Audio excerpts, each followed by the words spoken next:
is to worship. My will is to serve you. My hope is to please you.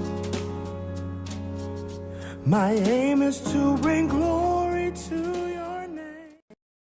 Hello everyone, and welcome to my YouTube channel. For those who may not know, or this is your first time tuning in, I go by the name of Reckless for Christ. And the title of this message is called, When the Snow Melts, Are You Prepared to Walk on Ice? So before I go into the message, I'm going to give a quick science lesson as to how snow forms. Now, snow, like rain, starts off as water droplets. And depending on the temperature of the air, those water droplets eventually turn into our snow. And as it falls down, mixing with other droplets of rain and water vapor, it comes down and turns into what we know to be as snow. So for those who are fortunate enough to experience snow, you'll know where I'm kind of going with this. For the rest of us, like me, who didn't really grow up with snow, you kind of can just follow along with me because we're going to get through this one together. Okay, so as snow melts, towards the very bottom of what's left over of the snow, you'll have your ice. And depending on what shoe you have, it can determine how well you can walk on that ice. So as I was thinking about this message, and as I was given this message, the two types of shoes that I thought of are a snow boot and a flip-flop. So your snow boots will represent a firm foundation in Christ. It's meant to walk on that ice, and it will keep you stable. It'll keep you up. It won't be as easy for you to slip.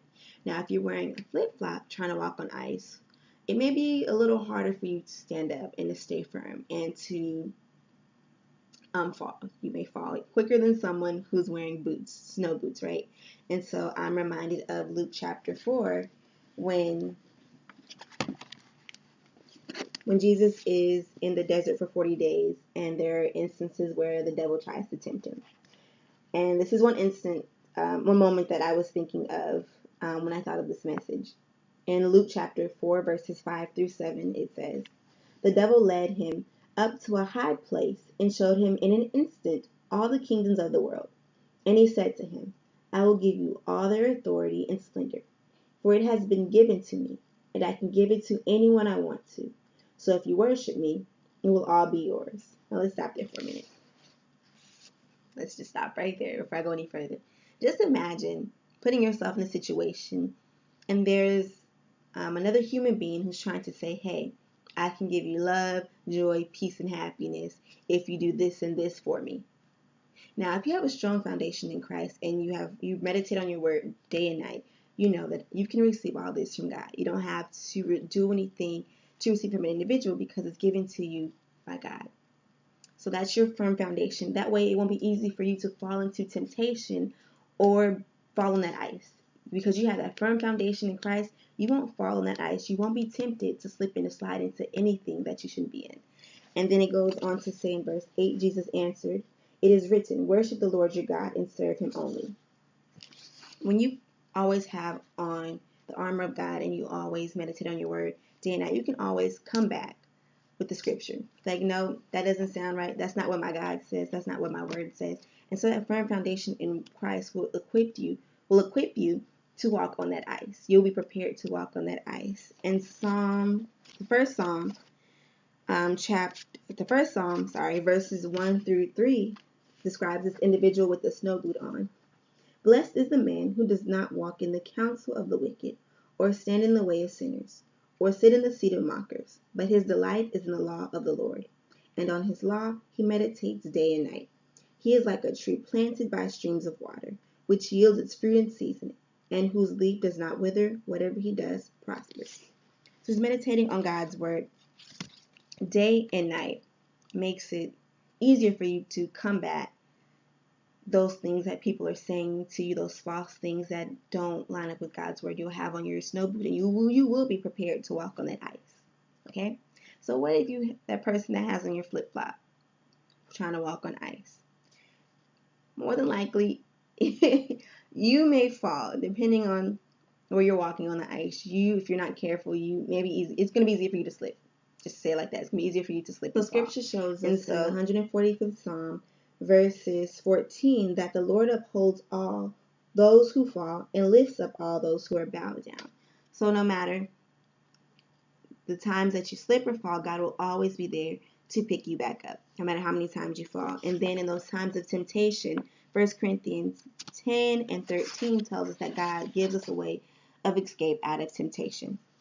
It says, "No temptation has seized you except what is common to man. And God is faithful. He will not let you be tempted beyond what you can bear.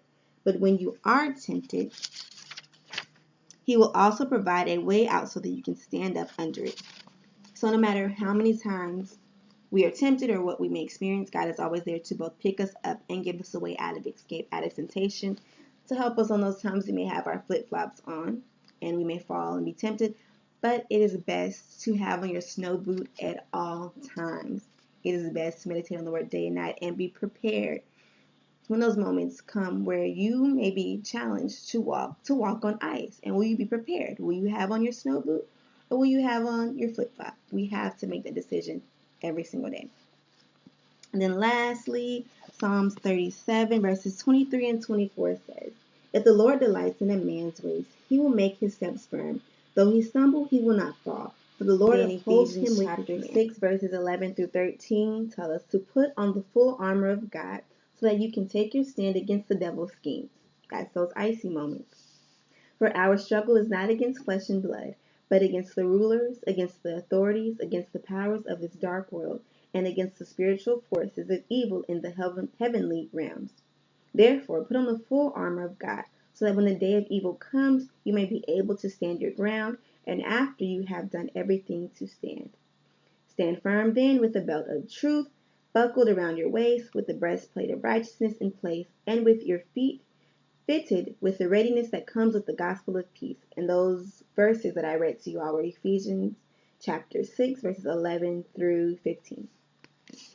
So my message to you all, my question to you all is, when the snow melts, are you or will you be prepared to walk on ice? I hope to see you all in my next video. In His love always, Reckless for Christ. Bye. Demons tremble at the name of Jesus.